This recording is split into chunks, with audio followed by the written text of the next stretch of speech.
Okay, so this is our State of the District report. It starts with, I wanted to present our vision again, and this vision is something that was developed by the school board, and it's every graduate, college, career, community ready. We worked very hard to meet that goal, and we've added to that the idea that being creative, critical thought, and the courage to take risks are the second three C's that are needed to meet the first three C's. And we talk about that because in today's world, it's more about what you can do, more than just what you can do, but what you can do with it, not just what you know. So for example, in my pocket, I have two apps. Both of them are free. One of them is the PhotoMath app. I'm not sure if you're aware of that. Most kids are, because that app will not only solve any equation as long as it's typed, can't be handwritten, but any typed equation up through about Algebra 2 and is continuing on through calculus. There's some calculus problems it will do now, instantly. All you have to do is put it over there and it will give you all the steps on how it got there. So you don't need to know algebra anymore. You can get it all solved on your phone for free. Of course, the idea is what can you do with that? Just because you know algebra doesn't mean you can do anything with it. Another one that I really like is this app called World Lens app. Besides the translators that take a while but can translate lots of things right on your phone, this is fairly instantaneous. It works on iPads better than it does on iPhone. But the idea is it will instantly translate any of, I think I've got 12 languages in there now, from one language to the other. So you just put your phone over it. This is the phone, and it tells you, welcome to the future, that it was there in Spanish or Italian. So as you can see, there's a lot going on right now. It's more than just what you know, because what you know is contained on this little thing everybody carries. So we've had several challenges, now speaking directly to the district this year. The first set of challenges, we had a lot of leadership change in the district since I've been here. First, of course, the superintendent has changed. And the last superintendent was here for 18 years. And like any long-term commitment, when something changes, there's a lot of grief and grieving process that you have to go through. And we've been working through that as a district. The second was the curriculum director change. This was rather sudden at the beginning of this school year. We had a curriculum director, everything was good. There was some health issues, and she left. And after she took off, we moved our elementary principal up to become the curriculum director, which left the elementary principal position wide open. And we tried going through a process. We really didn't find anybody. We are going through that process again now. But besides that, we also tried to take the middle school assistant principal and split that position between the two buildings. That didn't work either. We're going back to 2 assistant principals next year. But we tried a lot of different things because we had a lot of money that we needed to cut out of our budget. We also changed our special ed director. This was probably the best change we made, both financially and in terms of level of expertise and education for that particular position. Worked out very nicely. We're working with the ISD on that one. And then our transportation director was changed. She left also, was laid off for financial reasons, and we tried to combine that position. So some of these things did not work. Some of this administration cut, and that seems to be the first place you want to look a lot of times. But of course, administration does have a purpose, and when you lose too much of it, it can cause issues in the district. We had 3 board members change already in the past years and a half that I've been here, and I'm expecting possibly more in the future. And that makes a difference. We're talking about a lot of changes at the top. When you change this much in an organization like this, and there's a lot of employees in this organization, I believe about 400 employees in this organization, when you lose that much change, it can really change how the organization functions. Class sizes change. We were looking at this. This is one of the challenges, and this has been traditional, and we are concerned with it. Once we started really taking a look at it, we have very high class sizes in the lower elementary. One of our kindergartens has 27 students in it. That's a lot of kindergartners in one classroom. The other ones it's an average of about 25 and a half, but too many. Then they're low in the lower element, and the later elementary rather. So our 5th graders have 22 in a class. The same is true in the middle school. I have one middle school, well, several middle school teachers who see almost, well, over 180 kids in a day. 180 students they see in a day. Whereas at the high school, I have teachers who see 104 students in a day. That's a big difference, especially when we're talking about English. Imagine trying to grade 187 papers a week as opposed to 104 papers a week. That's a major difference, and it was causing some concern, as you'll see when we talk about some of these other challenges. Other challenges that have come up that are outside of personnel testing. M-STEP, which is the new test that came in. I don't want to get into too much of it because it's really quite the debacle, but the bottom line is the state at the last second said, we're not going to use the Smarter Balance. We want the Michigan Department of Education to come up with its own test. They had 9 months to come up with it. They basically came out with it 3 months ago. We've been scrambling. It's very hard to prepare for an assessment when you don't know what's on the assessment. And since the assessment wasn't even created, nobody knew what was on the assessment. So we just did the best we could. What our scores are going to be, I have no idea. But it's been a great stressor for pretty much every teacher in the district, because the other piece is they're being evaluated based on how well the students do on the test, which they know nothing about and hadn't been created yet. So it created quite a bit of stress for our teachers. And that's all legislation. That's not anything having to do with outside of that legislation. The evaluation, which is the other piece, is in addition to the assessment part, we've involved 2 separate new evaluation software models, and the teachers and the administrators are both being evaluated by these new models, and they're learning those in addition to all of the other challenges that we were talking about. And then, of course, funding. We had to cut $1.3 million last year, which is why we had all of the issues with the administration and where we made a lot of cuts there. And we'll have to cut more this year. The state, part of our cuts this year are slightly less enrollment, having to put back some of the administration that we took out because it isn't working. And we think we are going to be able to meet those challenges fairly successfully. We'll be prepared to talk to the board about that in June, first run in May. And then Michigan Avenue Academy, which of course, if you've been following the paper, we sold it and we're transitioning those students over to Cedar Street, where we are going to be combining those into one building as a cost savings effort for the community education program. And finally, this came out in Bridge magazine, and we talked a little bit about our rankings. And I think one of the things that's very interesting, the middle school is 504 out of 627. That's not a great ranking. That's a pretty poor ranking. And one of the concerns we had as we saw this ranking was that whole class size differential thing that we were talking about. Especially when you look at our high school ranking, which is 61. So our high school is doing very well for now. But how long does that last when your middle school is 504? So we're going to go ahead and make some changes in this upcoming year, some staffing changes to meet those challenges. So those are the challenges that we've been dealing with over the past year. So let's talk about how we're rising to those challenges. First, in the elementary, we do have the Michigan Council for Exceptional Children Teacher of the Year in our lower elementary. This is for special education students. It's the first time they've ever given it to a general education teacher, and that was Miss Liz Albertson. We also have the Michigan Farm Bureau Educator of the Year at the 2nd grade level, and her name is Michelle Butler. She does a lot with agricultural science in her 2nd grade class. So it's nice to have 2 awarded teachers in our district. We got the Cool Teacher Award at the later elementary for Mrs. Goodenough. We also had our first 4th and 5th grade science fair. We have a 5th grade choir at first. This is all voluntary. Nobody's paying our choir teacher to do this. She just thought that it would be a great help to prepare students to get into the 6th grade choir, which we have tremendous participation in that, over 100 students. We had to eventually go to 2 classes because you can't have 100 6th graders all in the same. It just doesn't work. So we kind of split that up a little bit. But a tremendous amount of support for the arts in this district. It continues.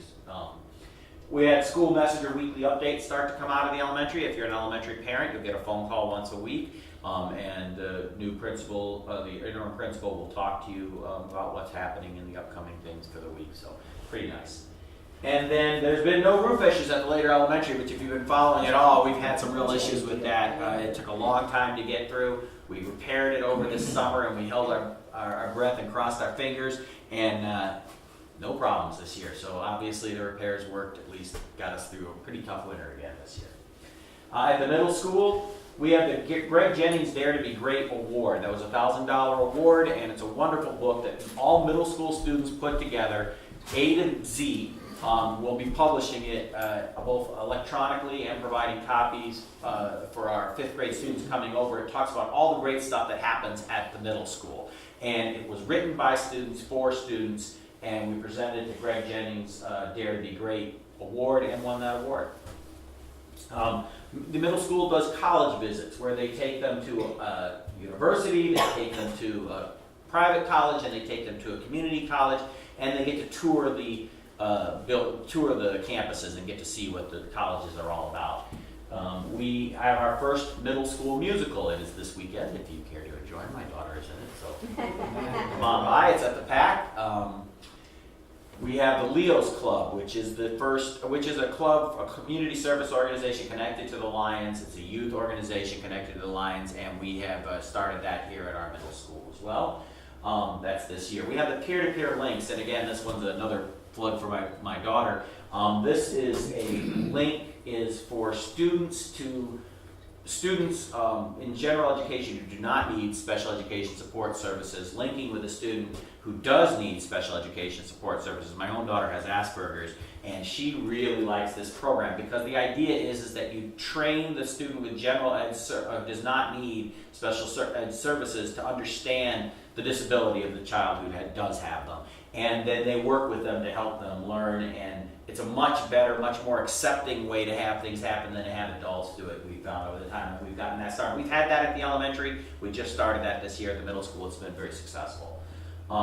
We have a Minecraft server. Now, those of you who know anything about Minecraft or have grandkids or kids and understand how important Minecraft is, but we have our own, and we ended up purchasing that, which gives a safe place for students to get together and do some of this. They use it for education outside or in school. So, for example, I was in the social studies classroom, and I watched students who had to explain the Coliseum, and so they built one in Minecraft.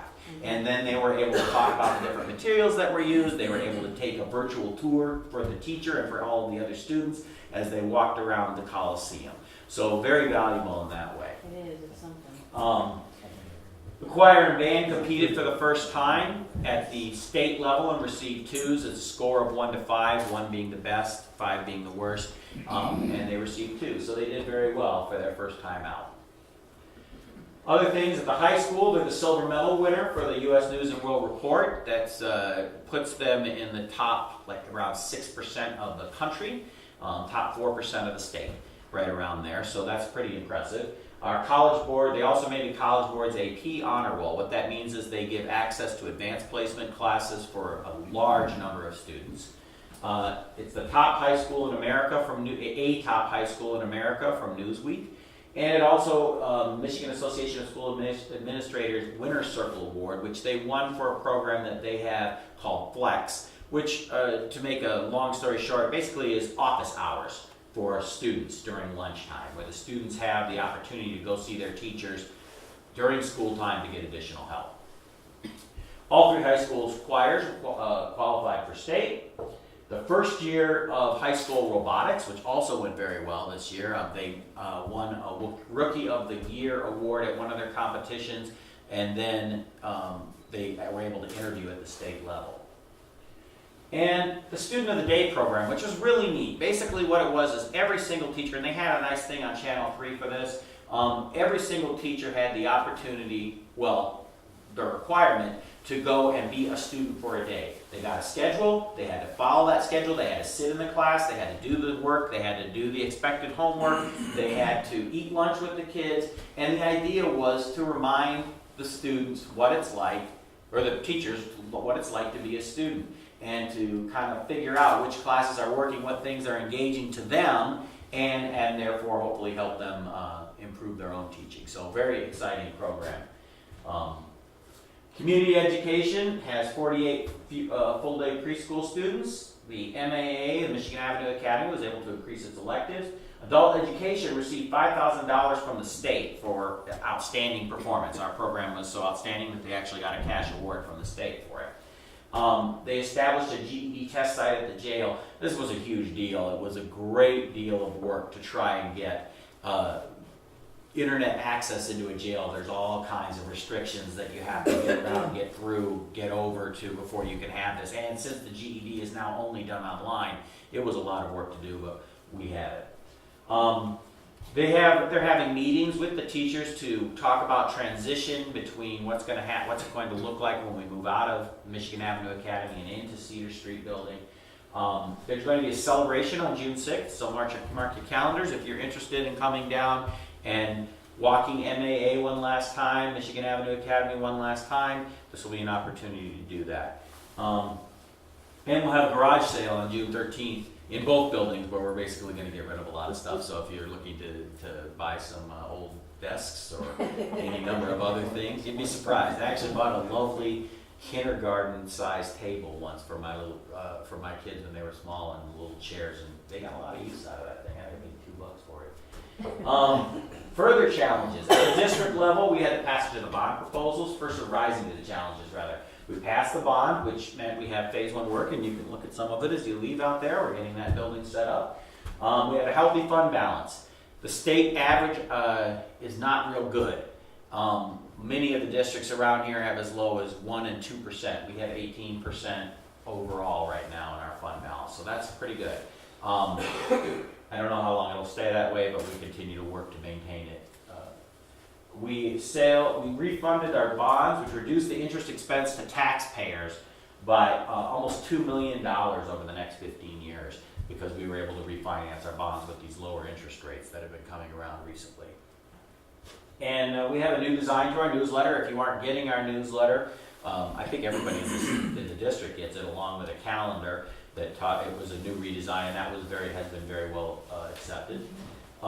We have several grants that we were awarded. Got a new smoothie machine, had the Building Healthy Communities grant, and the Minecraft Club. That Minecraft server was actually funded by a grant, so we're very excited that we were able to get those grants. All buildings were designated heart safe for the 2015-16 school year. So that means that they all have AEDs in them and that they all have people in them who are trained to use those AEDs, which are the shockers, the portable shockers that you see sometimes around.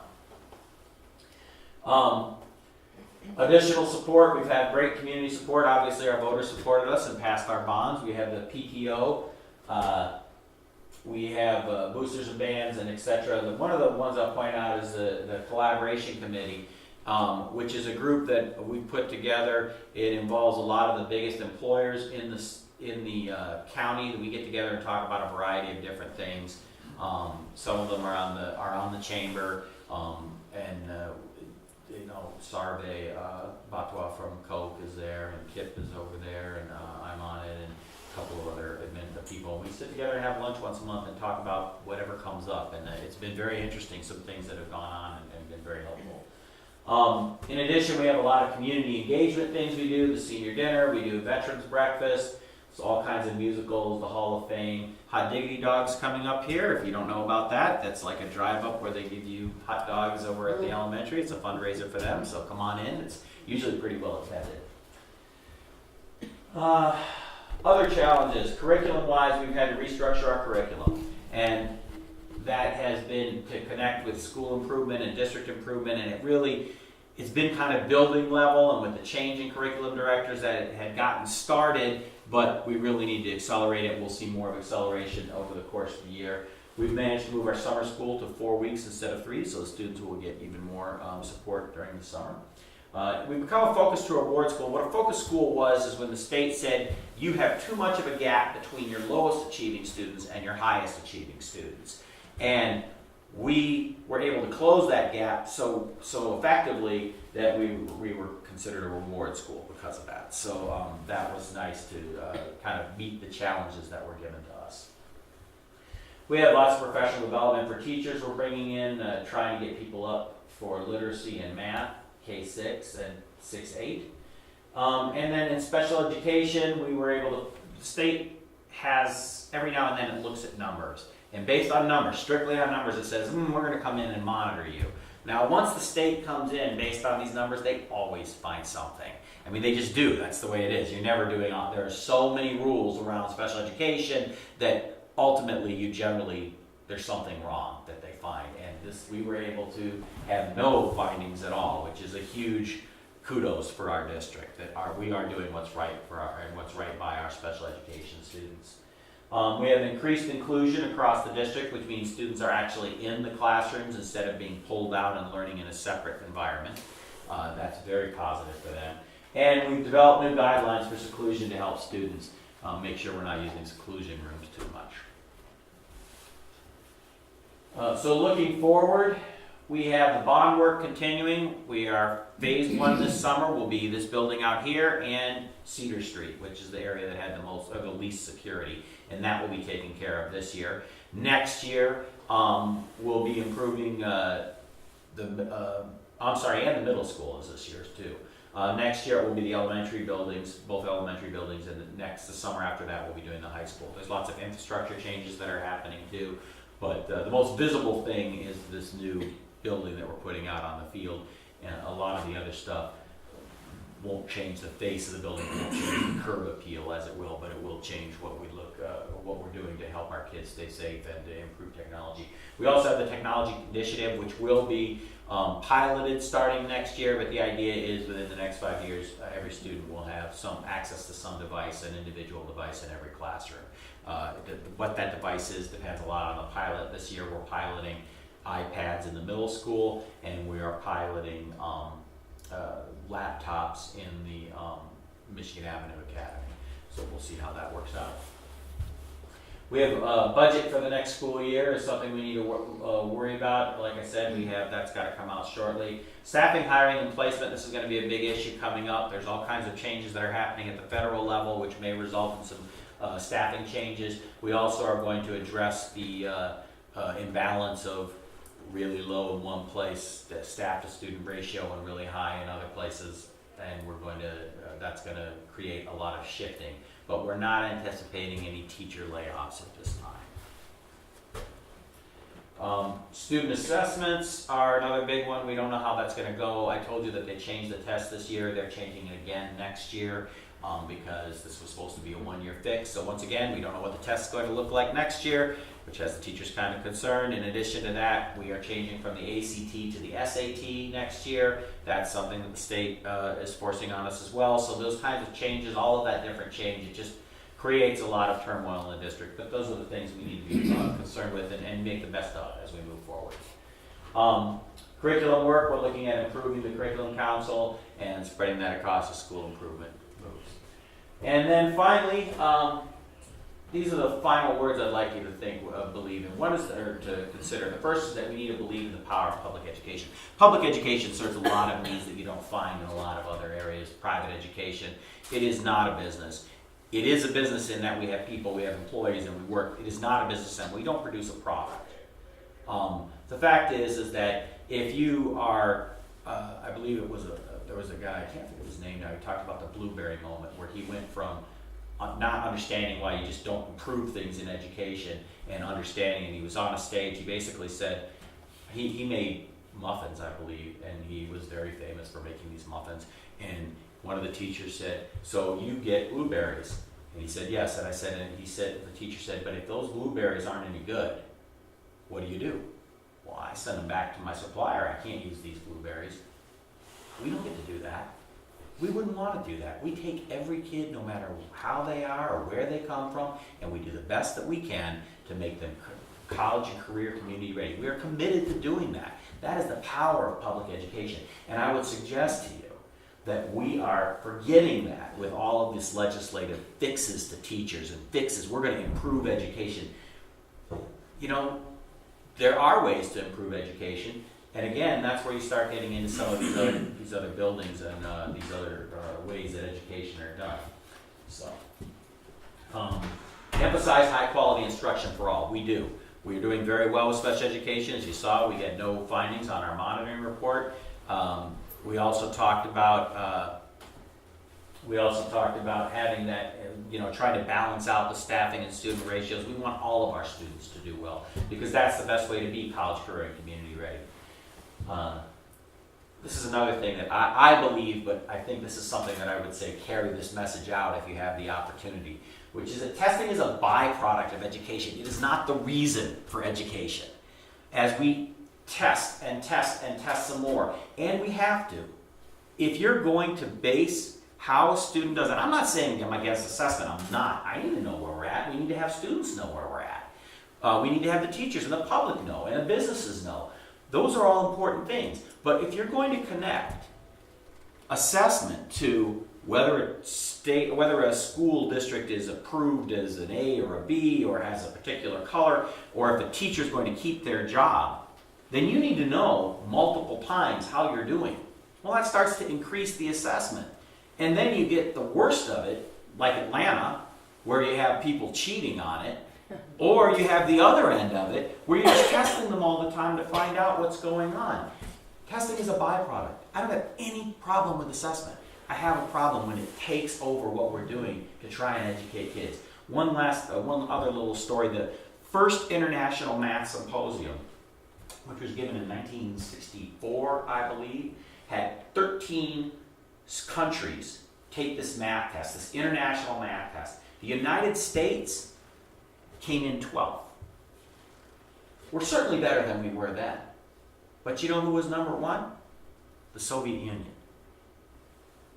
There was a direct negative correlation with how well you did on that test and your country's GDP and your country's individual satisfaction with their lives, their contentment level.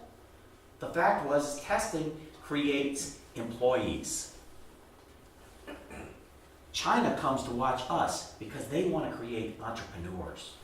And that's what our education, that's what our public education system creates. We weren't so worried about what score students got on a test. We were more concerned with how well our students were able to step out of that classroom and take the risks and really work. I mean, you are all business owners, and I applaud you for that. They say 90% of all small businesses fail. Everybody who goes out there and tries to get a business going believes they can beat the odds. They believe they can beat the odds because they walked out of their education believing that they could take risks. Hopefully that's what they were learned. That's one of the things they learned. And that's why we have that as one of our 3 C's, the courage to take risks. Because it's also about creativity and critical thought and courage to take risks. It's not just about testing. So testing is a byproduct, not a reason for education. And finally, provide education the students deserve. That's the other thing we need to do as a school district, is make sure that they get what they deserve. One last thought for you. Education is not the filling of the pail, but the lighting of the fire. And as long as we can provide that match, we're doing our jobs. And that's what we are trying to do as a district here in Paw Paw Public Schools. So that's it. Any questions? Yes? I have a big concern. We're talking about different ways you're improving the physical locations of the schools. When middle school gets out, I don't see any way that the kids are crossing the street other than totally at random and they just walk. Are you working at all with the road improvement group to at least get a demand light put up there that they can push the button to cross the street? They're just walking. No, we're not going to have, the lights cost like $150,000 and there's nobody there who's going to do that. That said, I've been talking with Eric Marshall, the chief of police, to get a crossing guard there. Good. And we'll probably see that next year. They're going to, my understanding is they're going to paint in a crosswalk and that we're going to have a crossing guard there during peak hours. Like we had at the elementary. Because I just worry about them. No, it's a good worry. It's one we have too. Any other questions? I had one about the testing also. You say your teachers are all worried about the test because they don't know how to prepare the students for it. But maybe I'm thinking naively. If they're presenting what it is they need to present and the students are learning what they're teaching in class, why should they be worried about it? Yeah, no. Well, the fact is that what they're teaching them in class is you want to be able to teach for the test, not teach to the test. And our teachers would love to be able to teach for the test, but they have to have an understanding of what's on the test. And what's on the test has changed. You know, we used the meat for many, many years, and people, and even the meat would change every year. It was really hard to get a good sense of what was going to be looked for on the test. And the amount of stuff that's there has taken a lot of the flexibility out of teaching. It ceases to be, we've always had objectives. We've always had a curriculum, but it's been about this is what they need to know as opposed to how do they need to do it. And what we found out is that a lot of the teachers would do a lot of lecturing. I mean, that's what they did in the past, and that's certainly changed. I'm not saying assessment hasn't improved things. What I'm telling you is that when you don't know what you're going to be evaluated on, that creates stress. I mean, it would for anybody. Oh, sure. And that's where they're at, is that it's not that they're not teaching and they're not teaching well. I mean, we got teachers of the year in our building. That's not the issue. The issue is just fear of the unknown, and that's been a big issue. And there's been a lot of unknown. Who is this new superintendent guy? Now we've got a new curriculum director. We don't know where elementary principal is. We're concerned with our middle school principal. All these things keep changing in the middle of the year. And now on the top of that, we have the testing. And stress tends to be one of those things that builds. You can take a few changes, but the more changes there are, the more stress there is on top of that. And so that's where I think the fear comes from. It's not that I don't think they can meet the challenge. I think that meeting the challenge requires them to have some good concept of what the challenge is. And that's the other thing, is the curriculum has changed. It used to be very specific, and now we have this core curriculum, which is not a bad, the core curriculum is not a bad curriculum. It's not a bad set of objectives. The problem is unknown still. And now we've been preparing for this, and suddenly the state has said, well, we don't like this, so we're going to take it away. We want you to use something different. Well, they spent 2 to 3 years learning this, and now it's going away. That's where the stress comes from. Does the testing model help set up how the core and the pieces change and get presented to the students? Not the individual facts maybe, but like, okay, you're working with the community, with the employers to say, all right, what are you guys going to need in the next 5 years so we can have the student prepared for community. We see this kind of technology coming in that everybody's using. We have to prepare the students to be able to learn that technology. Does the testing also assist in that process? Not so much. The testing isn't what does that. What does that is conversations. What does that is being a member of the chamber and connecting with the community, talking to the different employers and hearing what they're looking for. One of the big things I hear from employers right now is that they can teach them what they need to know, but the problem is, as many of the employers are running into, is that the people aren't committed to it. There's a sense of entitlement that keeps employees from showing up every day on time and doing what they need to do, and they tend to have a lot of turnover in a lot of businesses based on that. So that's one of the things we stress when we talk about commitment, when we talk about courage to take risks. That connects directly to something that we call grit, which is this idea that students need to be able to push through failure. They need to be able to fail and then say, okay, I failed, now what did I learn from that, and how do I move forward? And we've been spoon feeding a lot, and we've had to, because again, you start getting into these assessments things, it's connected to those things. When a student fails, why did they fail? We want to help them move forward, but we have a lot of students, a lot of employees eventually, who basically say, this is too hard, I'm going to step away from it. I'm not going to move forward, I can go do something else instead. And so those kinds of things, if we get back to assessment, how do you test grit?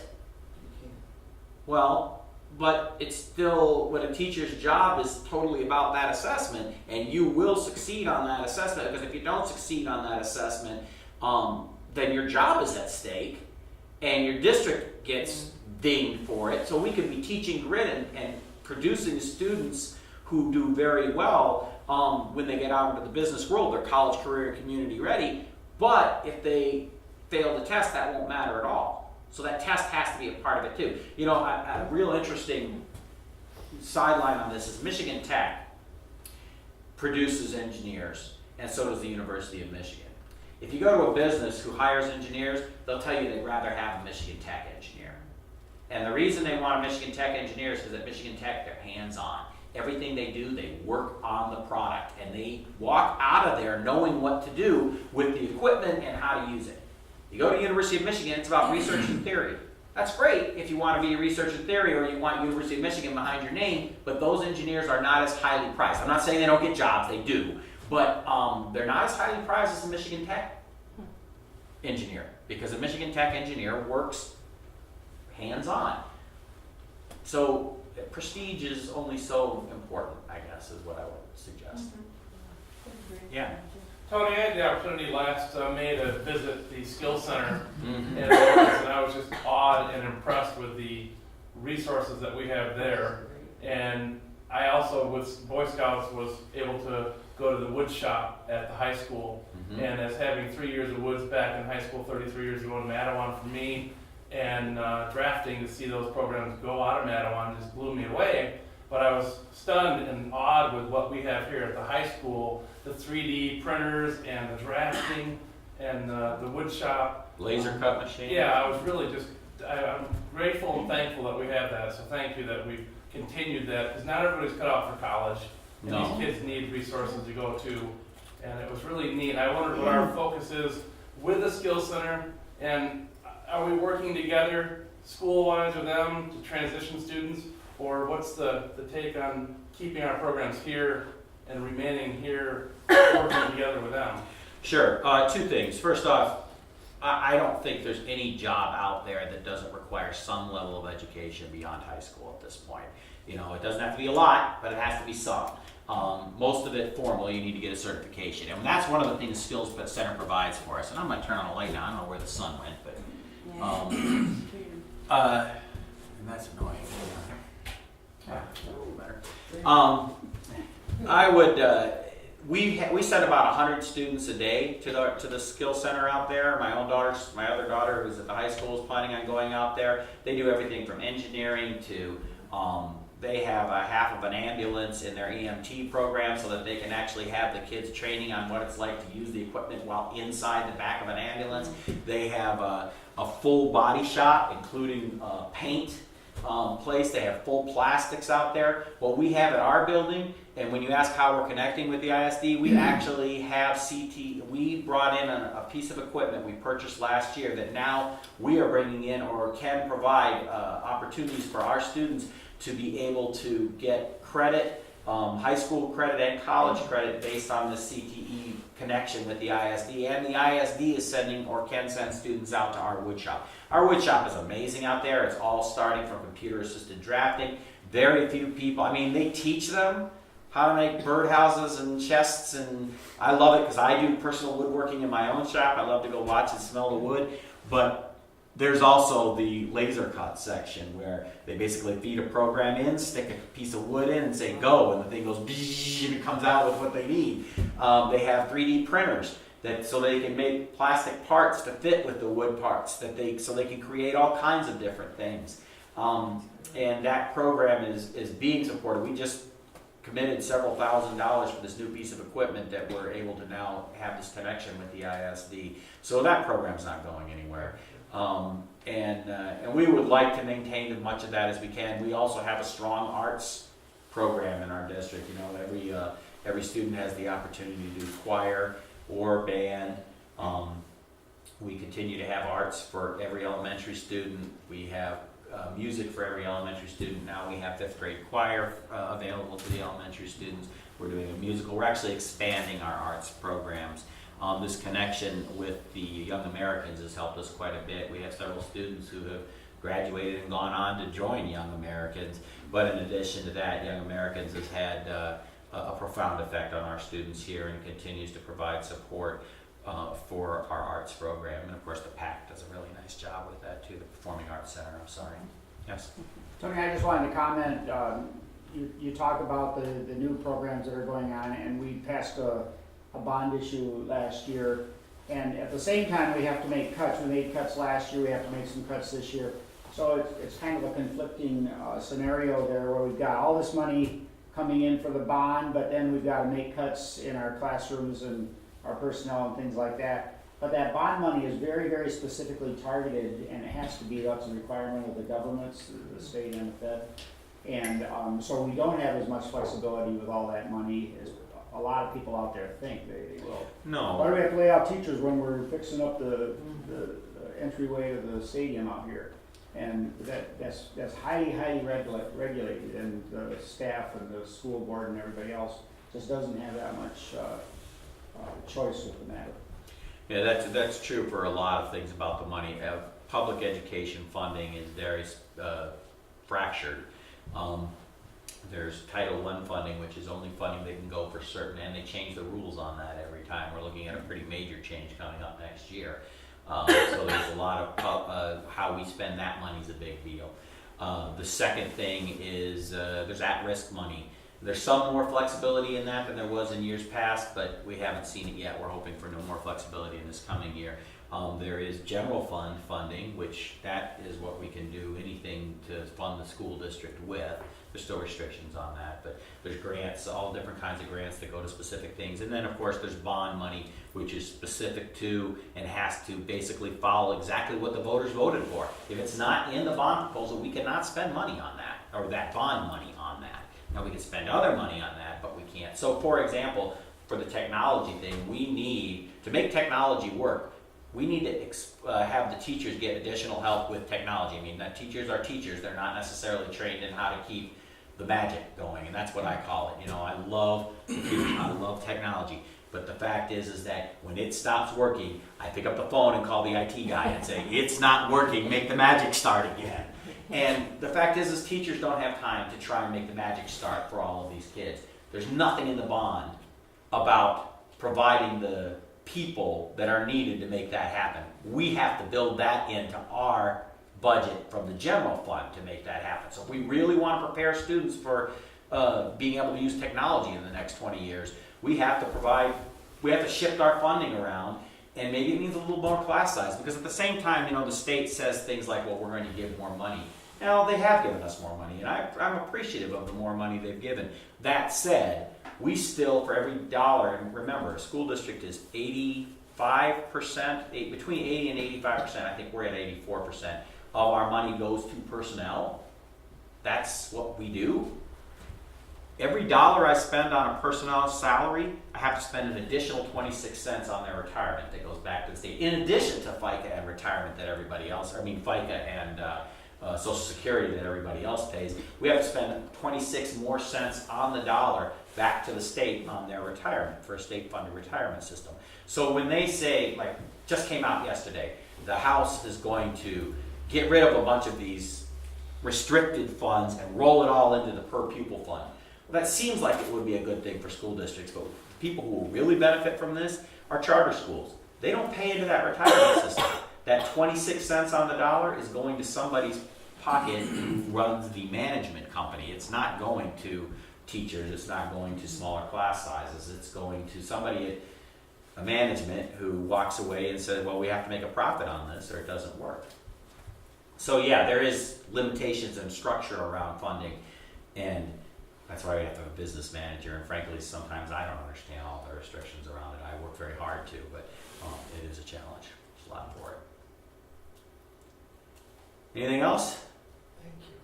Thank you guys for coming. I really appreciate you being here. Be sure to grab an extra turnover on your way out. Otherwise, I'm going to eat them, and I do not need them. So please have one on your way. Take it home with you. And thank you so much for coming. Thank you. Have a great